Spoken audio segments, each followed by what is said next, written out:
Hey, what's up? Welcome back dito sa ating channel dito sa Boss TV.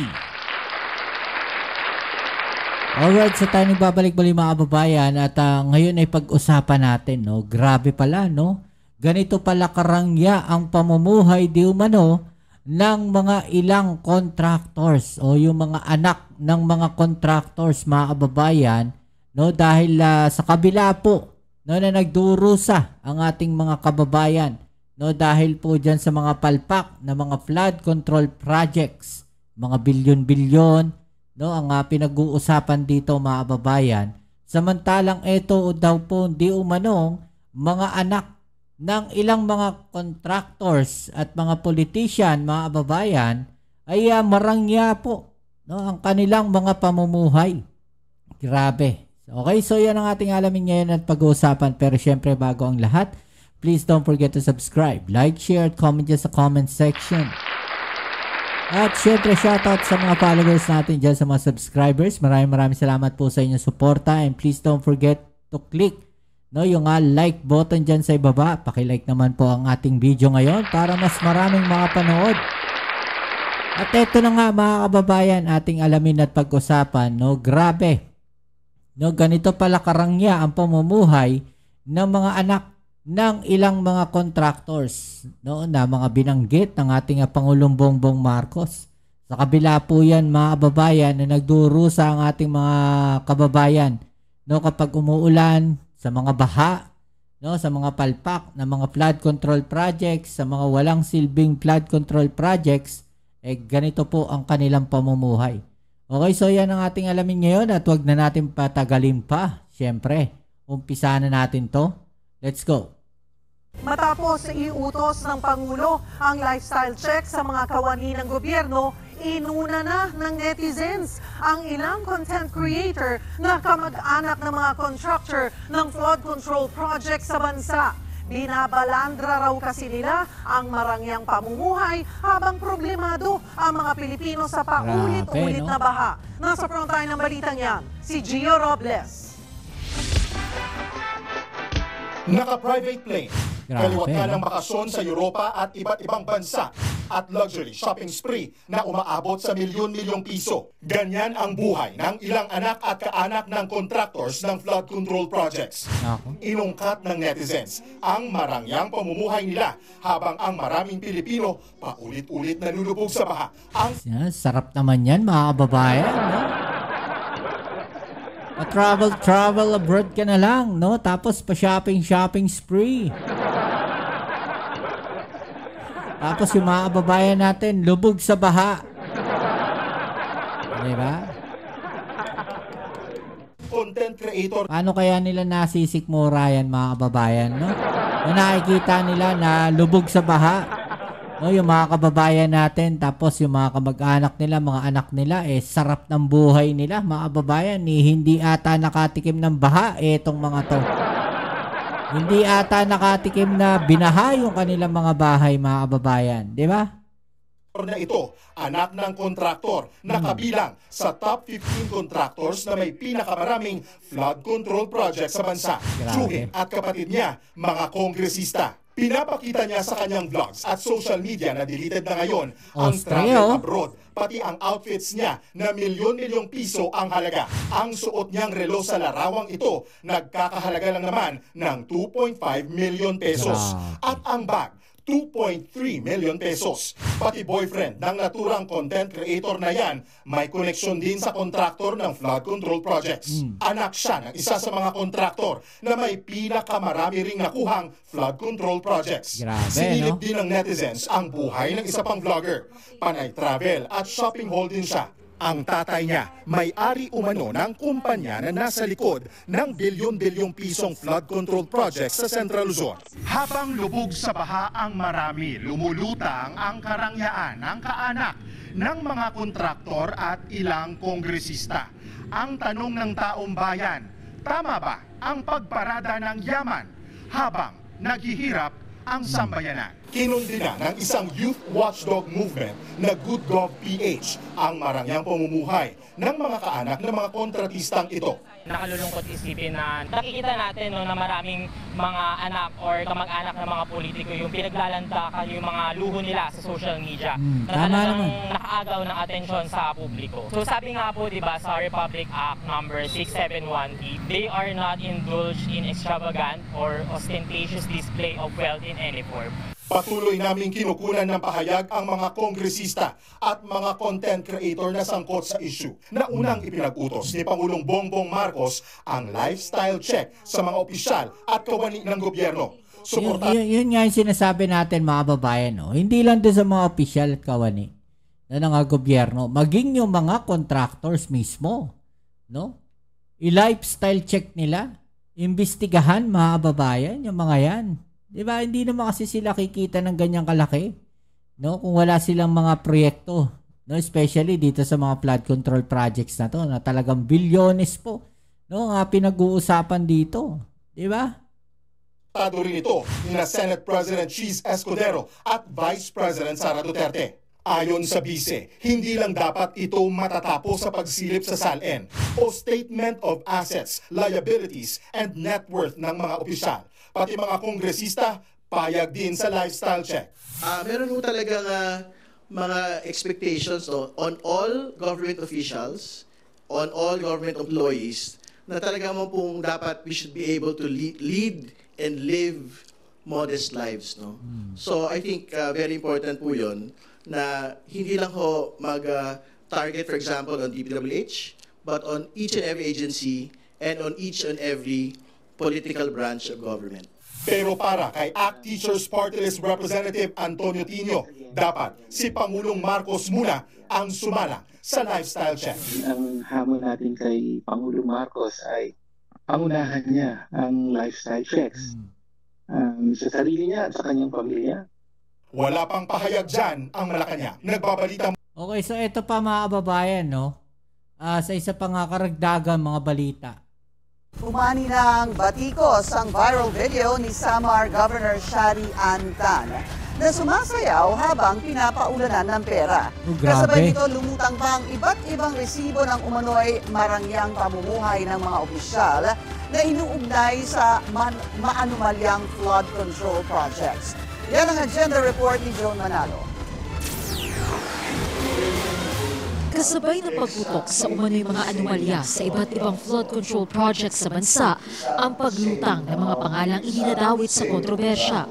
Kabilang dito ang DPWH First District Engineer sa Bulacan, sina Henry Alcantara at Bryce Hernandez. Si Alcantara ay former district engineer ng ahensya, habang humalili naman sa kanya ang bagong talaga na si Hernandez. Napabalitang na-relieve at naka-floating status ngayon ang dalawa matapos ang investigasyon sa ghost project sa lalawigan na matatagpuan lang daw sa distritong hawak nila.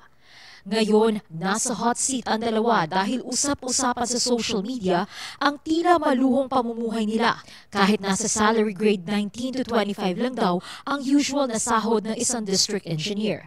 Sa isang larawan, makikitang suot ni Hernandez ang isang Louis Vuitton quilted button-up shirt na nagkakahalagang 96,700 pesos. Nakitaan din siyang suot ang isang Audemars Piguet wristwatch na nasa mahigit 2 million pesos ang halaga. Si Alcantara naman nahuli sa isang larawan na suot ang isang Louis Vuitton Rivoli sneaker na nasa $1,258 ang presyo. May isang larawan din siya na suot niya ang isang Patek Philippe Nautilus watch worth 11 million pesos. Grabe. 11 million pesos. Relos lang mga babae. No, saan galing yung pinambili ng mga ganyang gamit, di ba? Pero hindi lang ang mga engineer ang kino-call out ngayon sa social media. Kasama na rin ang mga contractor at local officials na hindi nakaligtas sa pamumuna ng publiko. Isang video ni Samar Governor Shari Antan ang kumakalat ngayon sa social media kung saan makikita nagsasayaw siya habang pinapaulanan ng pera. Nakunan umano ang nasabing video sa isang event sa Samar Convention Center nitong Sabado na dinaluhan din ng iba pang local officials. Pinuna ito ng maraming netizen at tinawag pang flood control gala. Binigyang diin ng isa, wala ito sa lugar dahil napakaraming substandard na proyekto sa lugar at naghihirap na ang mga kababayan. Pero giit ni Tan, tradisyon lang daw nila ito sa probinsya. Sa text message sa Billionario News Channel, pinaliwanag ng gobernador na napupunta rin daw ang pera sa simbahan at mga barangay project. Actually, ito mga babaeng totoo to. No? Pero hindi natin alam kung totoo kung saan napunta yung pera na yun. May tradisyon kasi dyan sa Samar, no? Kapag piyesta, meron silang tinatawag na ganyan. Yung mga sayaw-sayaw na ganyan sa piyesta, no, sa mga covered court, makikita natin yan. Umapupunta kayo, yung mga taga-Bisaya, yung mga taga-Samar, no? Alam nila yan. No, nakalimutan ko lang yung tawag nila dyan eh. Parang a menudo ata, parang ganon. No, na sasayaw sila, tapos pinapaanuhan sila ng pera. No, minsan may mga partners pa yan, mga tol. No, pinapaulanan sila ng pera. Nasa tradisyon yan nila, no, diyan sa Samar sa mga piyesta. Pero ito hindi ko alam kung kasama to sa piyesta o ano. Kasi nasa convention eh. 'Di ba wala sila sa covered court, no? Hindi natin nakita kung piyesta talaga. 'Di ba?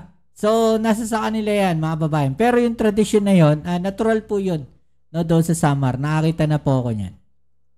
Kaya nakakalungkot niya ang pagtuligsa ng ilan sa kanilang tradisyon. Kabilang si Tan sa ruling political clan ng probinsya na ngayon ay nauugnay sa ilang mga proyekto ng JFR Construction Incorporated. Nakapagtala ito ng 18 flood control contracts worth 856 million mula 2022 hanggang 2024, ayon sa sumbong sa Pangulo Portal. Isa naman ang Eastern Visayas sa mga flood-prone areas sa bansa, kaya base rin sa sumbong sa Pangulo website, hindi bababa sa 100 ang recorded flood control projects sa rehiyon. Marami sa mga ito, lalo na sa Leyte, SunWest ang contractor. Isa ang SunWest sa top 15 contractors na nakakuha ng pinakamaraming flood control projects sa bansa.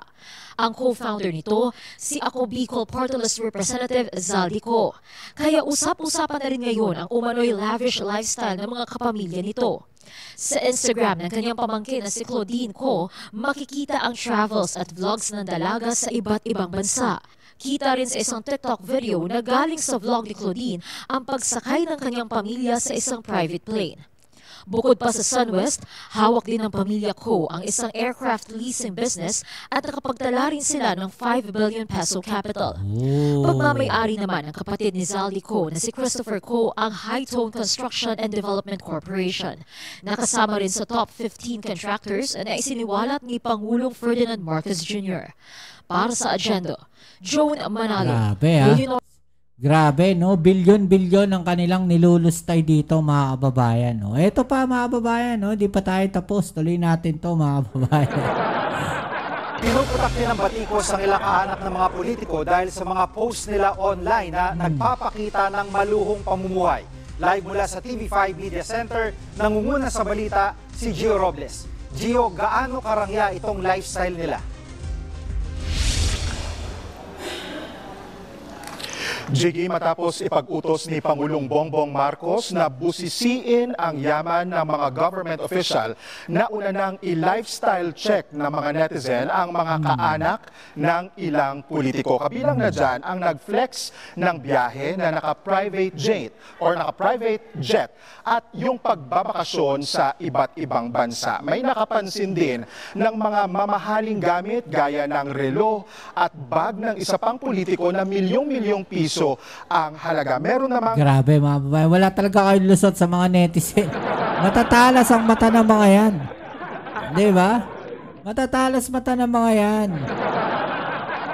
Isang anak ng mayor umano na bongga ang birthday party habang binabaha ang constituents o mismong bayan o lungsod ng ama na kanyang pinamumunuan.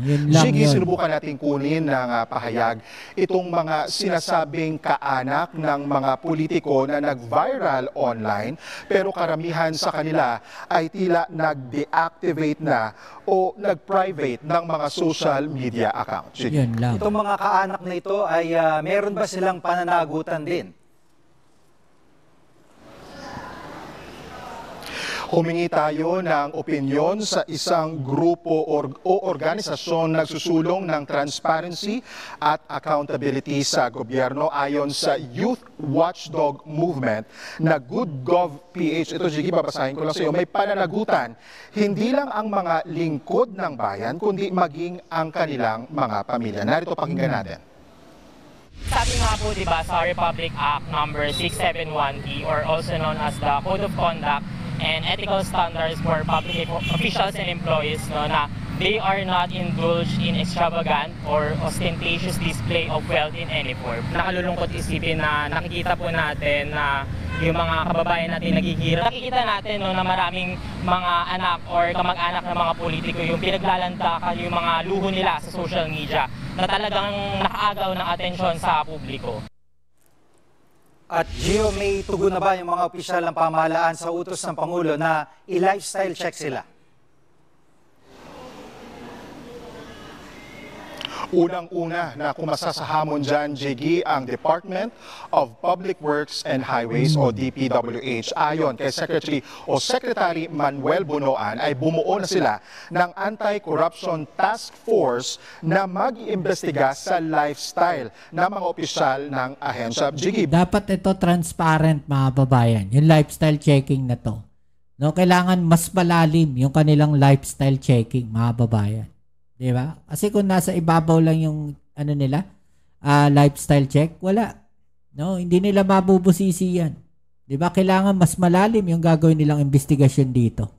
Bago yan, kung matatandaan natin, ay may mga tauhan na ang DPWH na nadawit o nasuspende matapos nga madawit sa mga maanumalyang flood control projects. Narito, pakinggan natin ang pahayag naman ng Secretary Bunoan. Grabe, no? Welcome naman po. Lahat po ng involved, may technical member, may legal member from the legal service, from other viewers. We would welcome po yung third party. Nandiyan naman po yung Commission on Audit. Yung ibang mga ahensya, kakasaba sila sa lifestyle check. Bukod nga sa DPWH ay sumang-ayon din sa lifestyle check, maging yung mga kalihim ng Department of Budget and Management, Department of Transportation at Department of Information and Communications Technology. Nakausap natin yung mga kalihim ng mga ahensya ng gobyerno sa kanilang inspeksyon sa isang flood control project sa Pasay. Narito din, Jiggy, pakinggan din natin. We are open and we welcome the yung lifestyle check. We will cooperate. It's the right thing to do. Tama yun. For the entire government. I think it's very important. Wala ka nang pwede itago eh. So lahat lang naman yan pwede na makita sa social media. Okay, so yan mga kababayan. Ano masasabi niyo dyan, no? Grabe, no? Habang binabaha tayo mga kababayan natin, sila. Very extravagant. Travel abroad. On a private jet. Grabe, DPWH, mga milyones yung mga suot-suot ng mga alas, mga relo, sapatos, milyones ang halaga, mga kababayan. Saan galing? Okay, comment nyo na lang po sa ibaba kung saan galing. Okay, so yan muli. Maraming salamat sa lahat ng mga patuloy na kasuporta dito sa ating channel. Kita-kits po tayo sa ating next video upload. Ito muli ang inyong Kuya Mobs dito sa Mobs TV. Maraming salamat sa inyong suporta. Alright? Peace and health.